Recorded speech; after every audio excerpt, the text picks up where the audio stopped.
Notre Dieu, notre Père, te remercions pour cette sainte convocation d'aujourd'hui.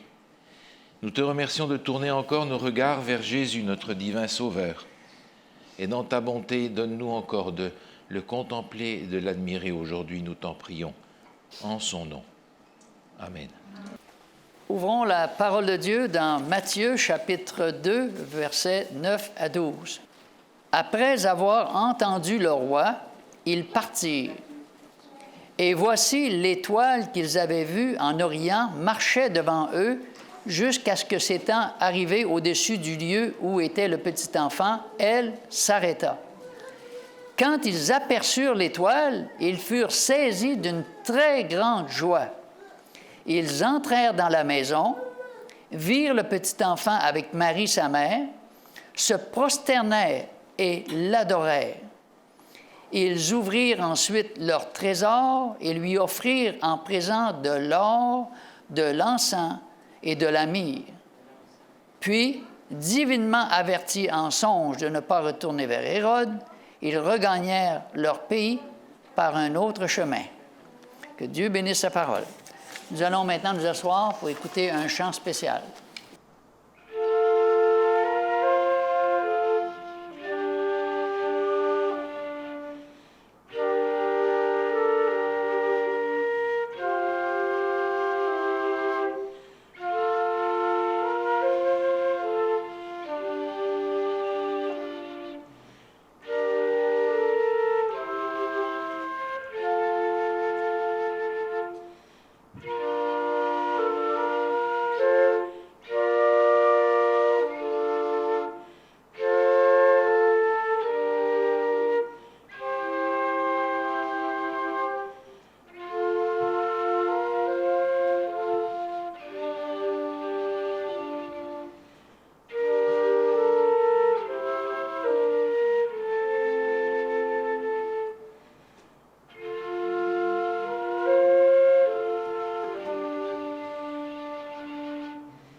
Le problème, vous comprenez, c'est que cette histoire, on la connaît par cœur. On l'a racontée et racontée, et voilà 2000 ans qu'on la raconte et qu'on la raconte et qu'on la raconte encore, de telle sorte que cette histoire, elle est maintenant prisonnière de clichés, prisonnière de traditions. Elle a finalement été transformée de manière à ce qu'elle soit rendue commerciale, inoffensive, ajustable au monde entier et à tout le monde. Cette histoire, c'est une vieille histoire que l'histoire de la naissance de Jésus. Tellement transformée qu'on en a fait une histoire qui appartient aux contes et légendes de la Bible. Comme si la venue de Jésus était une histoire pour les enfants, pour ceux qui leur ressemblent et pour les endormir le soir. Cependant, cette vieille histoire, elle me parle encore à moi aujourd'hui. Elle a encore beaucoup de choses à me dire. Et je comprends que si je veux entendre ce que cette histoire a à me dire, il va falloir que j'ouvre mes oreilles. Si je veux voir ce que cette histoire m'enseigne, il va falloir que j'ouvre les yeux. Alors demandons au Seigneur de faire ça pour nous ce matin, voulez-vous? Seigneur, dans ta bonté, ouvre nos yeux et nos oreilles pour que, par ton esprit, cette histoire de l'amour de Jésus renaisse dans notre cœur. En son nom, nous te prions. Amen. Le voyage de Nazareth à Bethléem n'a pas été une petite affaire quand on y pense. C'est environ 170 kilomètres Oh, ça pourrait être plus simple, mais on ne va jamais traverser la Samarie, vous comprenez, il faut faire le tour. 170 km à dos d'âne. Ça a pris 5, 6 jours, peut-être plus.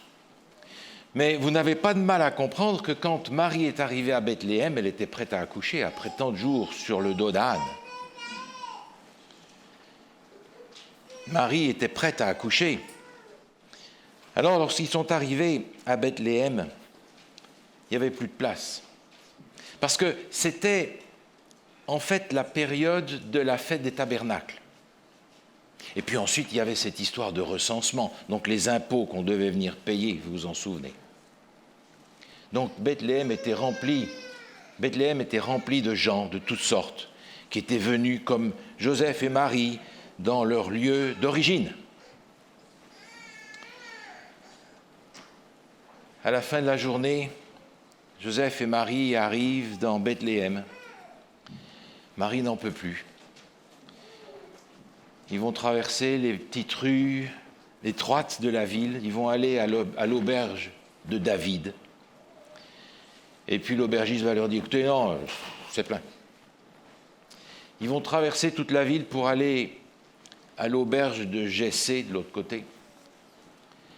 Et puis l'aubergiste va dire, écoutez, non, vous arrivez trop tard, c'est plein. Mais l'aubergiste va lui dire, mais t'es qui, toi, d'abord ? Ben moi, écoute, regarde, je suis Joseph, fils de Jacob, fils de Mathan, fils d'Éléazar. Ah, t'es un petit-fils de Mathan, toi, ok. Ben, je t'aurais bien donné une chambre, mais j'ai plus de place. Mais Joseph lui dit, regarde, ma femme est enceinte, elle est sur le bord d'accoucher, fais quelque chose. Ah, écoute, passe derrière la maison, il y a une grange là derrière, tu t'installes dans la grange. Je vais envoyer ma femme t'apporter de l'eau, mais excuse-moi, on m'attend à la cuisine. Alors Joseph va faire un peu de nettoyage, va ouvrir une botte de paille. Et Marie va être contente de descendre de sa monture pour se coucher finalement dans la paille. Oh, pour nous, c'est un peu scandaleux parce qu'on ne reçoit pas quelqu'un comme ça, mais en fait, eux, ils ont l'habitude de vivre dans la pauvreté, dans la simplicité. Ça n'a rien d'extraordinaire. D'ailleurs, c'est probablement comme ça qu'ils ont dormi une bonne partie du chemin pour venir. Probablement. Joseph va servir de sage-femme. Il a l'habitude. Ce n'est pas la première fois, vous comprenez. Il a déjà fait ce travail-là. Alors, il le connaît. Finalement, Jésus va naître dans un hangar où on parque les animaux d'habitude. Marie est délivrée, mais elle est épuisée. Vous comprenez le chemin qu'elle a fait à dos d'âne ? Oh, Charlie, c'est le nom que je lui ai donné. Le petit âne est bien gentil, mais c'est long. Alors, on espère avoir une nuit de repos. Et puis, tout d'un coup, les bergers arrivent, tout excités, dans la ville, dans les petites rues. Ils font un bruit pas possible. Les gens qui sont à l'auberge, qui sont en train de manger très dignement, qui boivent, qui mangent, qui profitent du bon temps, se demandent qu'est-ce que c'est que cette bande de bergers qui débarquent. Et ils arrivent tout excités. On a vu les anges, on a vu les anges. Il est où le Messie ? L'aubergiste dit, du calme, pas de politique chez moi. Le Messie, non. J'ai des Sadducéens qui sont ici. Parle pas de ça. J'ai des pharisiens ici. On ne va pas recommencer la dispute. Pas de politique ici. Si, mais on a vu les anges. Vous avez bu quoi ce soir, les bergers ? Là-bas derrière, il y a un bébé qui est né. Mais taisez-vous. Et les bergers vont trouver Jésus dans cette grange, admiratif, parce que c'est exactement ce qu'ils ont vu. C'est exactement ce qu'on leur a dit. Mais on ne veut rien entendre de l'histoire des anges, on ne veut rien entendre de l'histoire du cœur des anges qu'ils ont entendus. Mais vous savez, les anges n'ont pas chanté pour eux. C'est juste que l'ange qui est venu leur parler a ouvert le rideau des cieux et a permis qu'ils voient ce qui se passe dans le ciel quand Jésus naît. juste entrouvert le rideau pour qu'il voie la joie du ciel entier qui chante. Et vous savez, nous, quand on fait une chorale, il y a 10, 15, 20, ou si vous allez aux États-Unis, vous allez avoir dans l'Utah des chorales qui font des centaines de gens, mais ce n'est pas de ça qu'on parle. On parle du ciel entier, des milliers, des millions de ces êtres célestes qui chantent. J'aimerais entendre ce qu'ils ont entendu. Ils n'ont pas chanté pour les bergers, ils ont chanté parce qu'ils avaient une raison de chanter, vous comprenez? Ils avaient une raison de chanter. Après 1 ou 2 jours dans la paille, Joseph s'est dit qu'il fallait quand même qu'il trouve une solution un petit peu plus durable parce qu'on ne peut pas voyager avec un nouveau-né.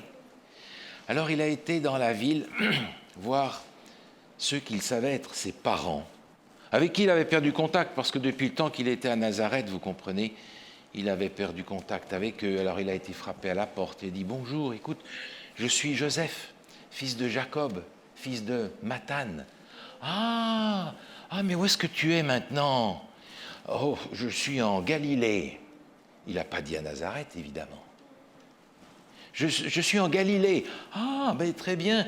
Écoute, tu n'aurais pas un petit coin dans ta maison pour que je puisse venir? Parce que ma femme a accouché il y a 2 nuits en arrière. »« Ah, mais oui, hospitalité oblige. » « Ben écoute, viens, je vais te trouver un petit endroit. Tu pourras rester dans la maison. Tu pourras rester un petit moment. »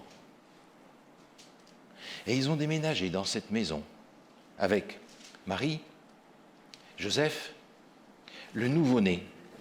Et il y avait même un petit coin pour Charlie, le petit âne.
Un jour, il y a eu une grosse agitation à Bethléem.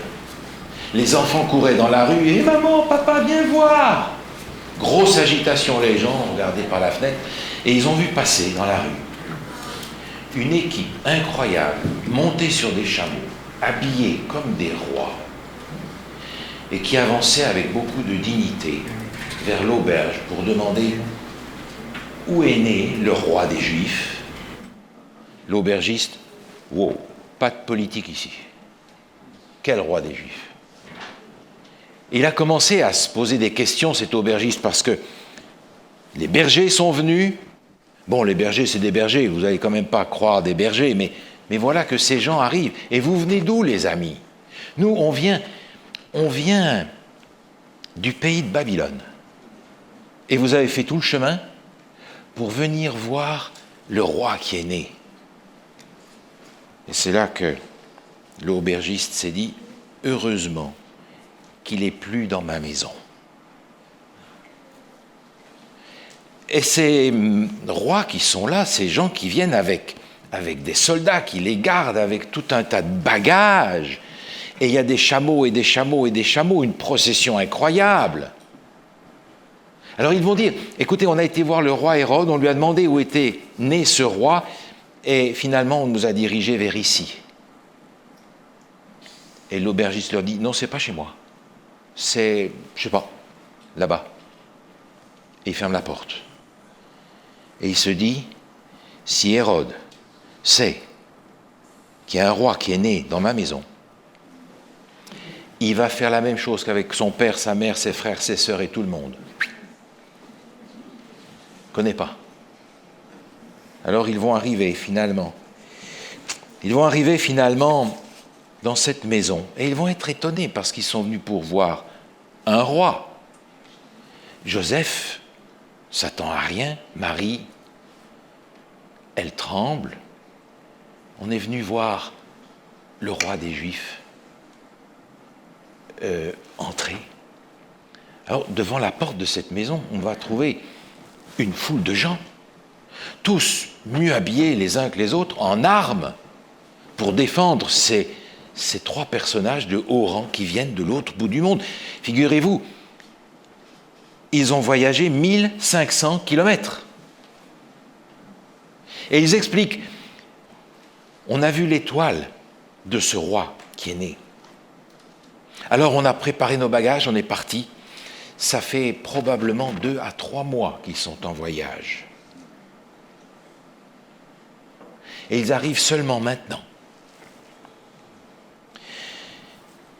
Et ces païens qui viennent de l'autre bout du monde sont un scandale pour ces gens de Bethléem. Parce que, figurez-vous que ces gens-là, ce ne sont pas des gens du peuple, ce ne pas des bergers qui ont bu quelque chose de pas correct le soir, qui leur ont fait voir des anges.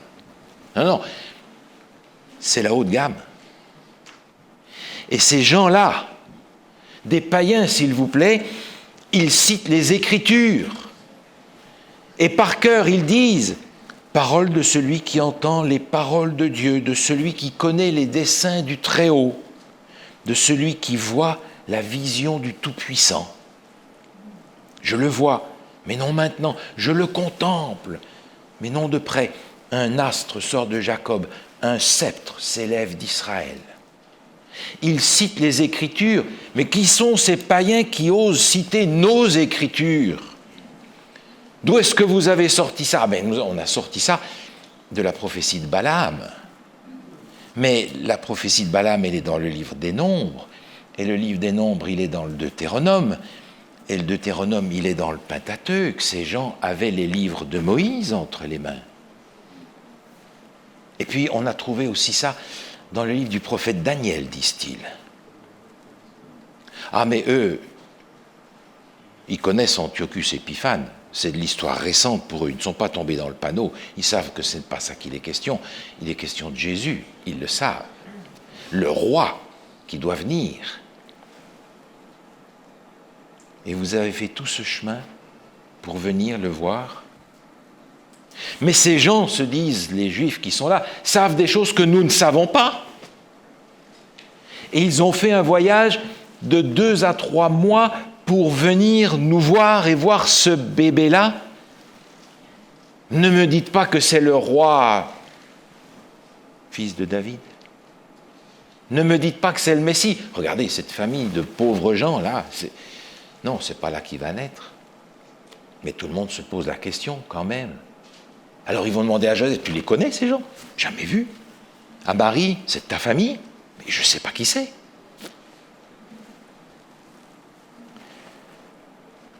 Jésus, pourtant, va parler à son peuple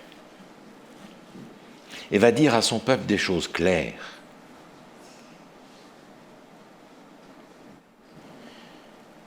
Vous savez discerner l'aspect du ciel et vous ne pouvez pas discerner les signes des temps.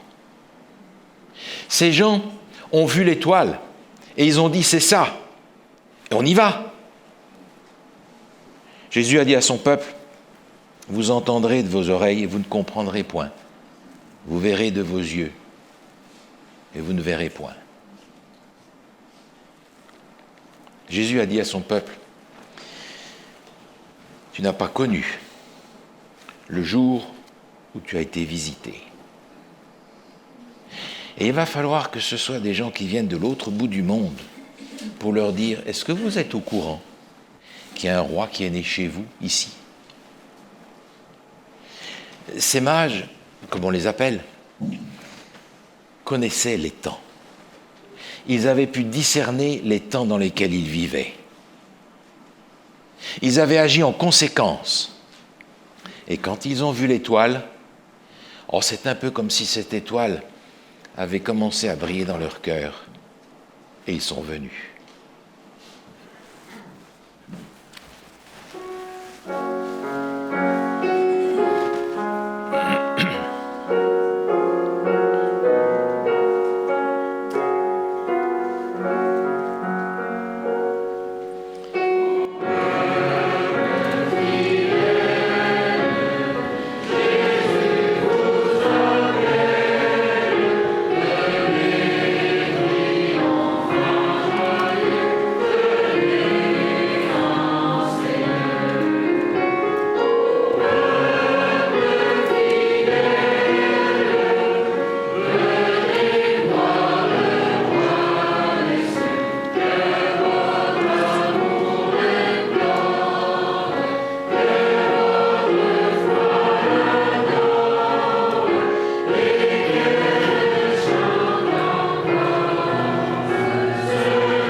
Lorsque les mages sont venus et ont apporté leur trésor, ceux qui connaissaient les Écritures ont pensé que, en fait, ce n'étaient pas les premiers à venir, à connaître les temps et à venir voir le fils de David. Ce n'étaient pas les premiers. Parce qu'il y a ce passage dans les Écritures, dans le premier livre des Chroniques, au chapitre 12, au verset 32, il est écrit « Les fils d'Issachar savaient discerner les temps pour comprendre ce que devait faire Israël. » Il y avait dans le peuple d'Israël des gens qui avaient une compréhension des temps particulière. Ils savaient discerner les temps pour comprendre ce que devait faire Israël. Et le contexte de ce passage est intéressant, parce que le passage un peu plus loin nous explique qu'ils sont venus avec d'autres du peuple d'Israël, pour couronner David. Il savait que c'était le moment de couronner David en tant que roi d'Israël. Ils avaient cette compréhension, ce discernement des temps, 1000 ans à l'avance. Avant qu'on ne parle du fils de David, on parlait de David et ils étaient venus le couronner. Jésus, d'ailleurs, va être appelé par le peuple lorsqu'il va rentrer à Jérusalem, assis sur Charlie. Hosanna au fils de David. Hosanna au fils de David. Mais personne ne va penser que Jésus est le fils de David. Il y a 1000 ans d'écart. Traduisez ça, on reconnaît que tu es le roi qui succède à David, celui qui est selon le cœur de Dieu. Et puis, David, ça veut dire le bien-aimé. Est-ce que vous n'avez pas lu dans les Écritures ce passage où l'évangéliste rapporte la voix de Dieu qui dit « Celui-ci est mon fils bien-aimé en qui j'ai mis toute mon affection ». Alors les fils d'Issachar avaient cette caractéristique, ils savaient discerner les temps. Mais pas simplement pour dire « moi je sais, moi je connais les prophéties, je sais ce qui va arriver ». Non, non. Ils savaient discerner les temps pour comprendre ce que devait faire Israël. Cette connaissance devait conduire à une action appropriée, à une action juste, à une action ciblée, exacte. Et c'est ce que les rois mages ont fait. Quand ils ont vu l'étoile, quand ils ont compris les temps dans lesquels ils étaient, quand ils ont compris que la prophétie annonçait la venue du roi d'Israël, alors ils ont agi. Ils ont pris leur trésor, ils ont pris leur bagage, ils ont embarqué la garde-robe et toute la garde avec eux pour faire ce long voyage et ils ont été à Bethléem.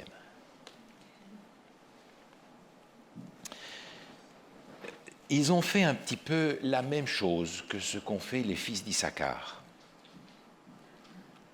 Vous vous souvenez, il nous est dit de Marie-Madeleine que lorsqu'elle a oint les pieds de Jésus de parfum, elle l'a fait pour sa sépulture à l'avance. Les rois mages, comme on les appelle, sont venus couronner le roi des rois à l'avance. Parce que c'est ça qu'ils sont venus faire, le reconnaître comme roi. Parce que, figurez-vous, il n'y avait personne dans le peuple qui était prêt à le reconnaître comme le roi des rois. Alors ces mages sont venus et ils ont finalement couronné Jésus à ce moment-là, parce qu'ils avaient cette connaissance des temps. Mais je suis inquiet parce que ces gens, les fils d'Issachar, pouvaient guider le peuple pour faire ce que le peuple d'Israël devait faire.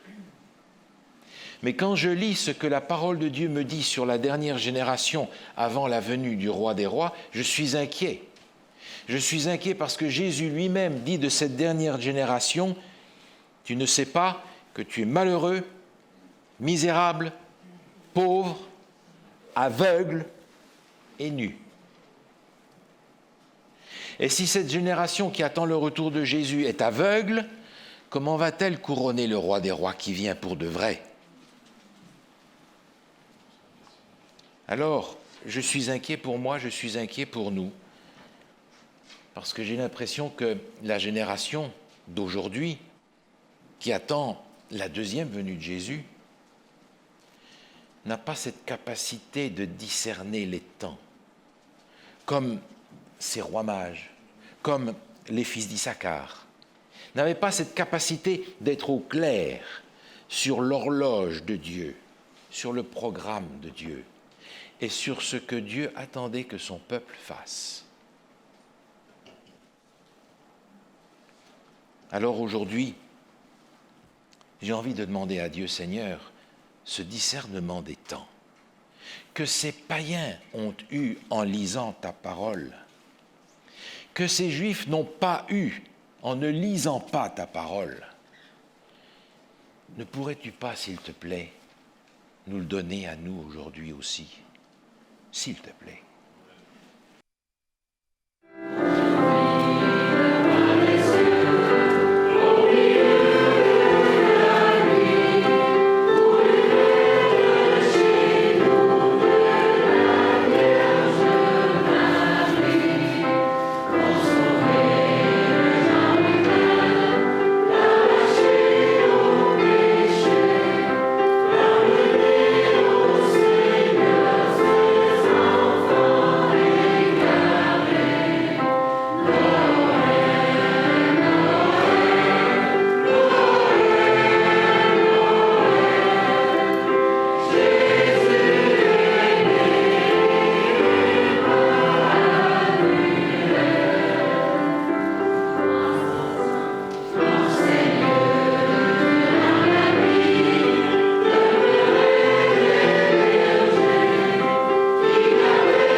Les rois mages avaient cette capacité de discerner les temps. Le peuple n'en savait rien, ou ne voulait pas savoir. Mais ces gens avaient la capacité de discerner les temps. Et quand ils ont compris dans quel temps ils vivaient, ils sont allés au-devant du roi des rois. Ils sont allés au-devant du Sauveur. Ils ne sont pas restés bien installés à Babylone. Ça me fait penser à cette parabole que Jésus a racontée. Vous la connaissez. Quand tout d'un coup, un cri a retenti, nous dit cette parabole, qu'un cri de minuit a retenti dans la nuit et on a dit « Voici l'époux, allez à sa rencontre ». C'est exactement ce que les mages ont fait. Ils sont allés à sa rencontre. C'est les seuls, à part eux et les bergers, à s'être déplacés pour aller à la rencontre du Sauveur. Comment est-ce que je peux faire, moi, aujourd'hui, pour aller à la rencontre du Sauveur? Parce que je sais dans quel temps nous sommes. Il y a suffisamment de prophéties dans la parole de Dieu pour que nous sachions que nous sommes à la fin des temps. Donc on sait, mais ce n'est pas suffisant. Comment est-ce qu'on peut faire pour aller à la rencontre de Jésus qui vient bientôt? Oh, ce n'est pas sans aucun doute de penser à lui une fois par an quand c'est Noël. Ce serait plutôt de penser à lui chaque jour en commençant nos journées. Et puis si je n'ai pas de l'or à lui apporter, si je n'ai pas de l'encens, si je n'ai pas de la myrrhe à lui donner, je peux lui donner ma vie par contre. Je peux lui donner ce que je suis et le reconnaître comme mon roi. Pas seulement comme mon sauveur, pas celui seulement qui va pardonner mes fautes et me dire tout va bien, mais aussi mon roi, mon Seigneur, celui finalement à qui j'obéis parce que je l'aime. C'est de cette façon que je vais à sa rencontre, en le reconnaissant aussi aujourd'hui comme mon roi. Celui à qui je donne la permission de régner sur ma vie, de la conduire, de la diriger, d'ouvrir pour moi des portes ou de les fermer. Celui à qui je donne la permission de me conduire dans l'obéissance à sa parole. Discerner les signes des temps, c'est regarder en avant. Parce que pour discerner les signes des temps, il faut savoir d'où on vient, savoir où on va.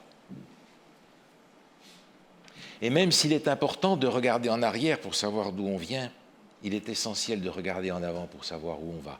Et où nous allons, c'est au devant du Seigneur Jésus qui revient, et qui revient bientôt. Alors, il nous faudra, comme disait l'apôtre Pierre, nous confier dans sa parole prophétique, jusqu'à ce que le jour commence à paraître et que l'étoile du matin se lève dans chacun de nos cœurs. Amen.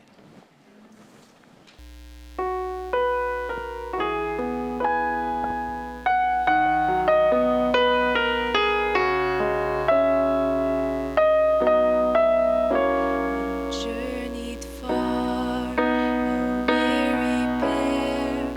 They sought for shelter from the cold night air, some place where she could lay her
Do you have room?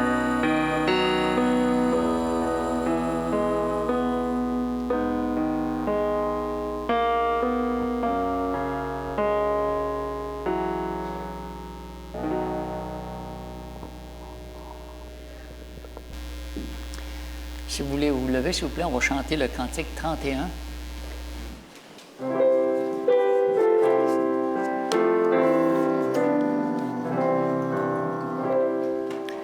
Gloire au Seigneur, il est venu, honneur soit dans que notre cœur lui fasse place. Nature est se chanter, nature est se chanter, nature est se danser, chanter.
Notre Dieu, notre Père, nous avons pu sentir ta présence dans ce lieu aujourd'hui, avec toutes ces réflexions qui nous rappellent que nous avons un Dieu qui nous aime et qui est venu sur cette terre un jour pour sauver cette humanité. Seigneur, tu frappes à la porte de chacun de nos cœurs. Permets-nous de te laisser entrer dans notre cœur pour que tu puisses régner, Seigneur, dans notre vie et dans notre foyer. Tu es le véritable cadeau descendu du ciel, Seigneur, ce cadeau offert au monde pour un salut éternel. Alors, Seigneur, sois au centre de nos festivités, que ta présence fasse de nous de meilleures personnes, que tu puisses trouver, Seigneur, tu puisses trôner sur notre cœur et que tu puisses nous renvoyer de ce lieu avec l'assurance de ta présence et de ta paix. Allez en paix. Au nom de Jésus, on t'en prie. Amen.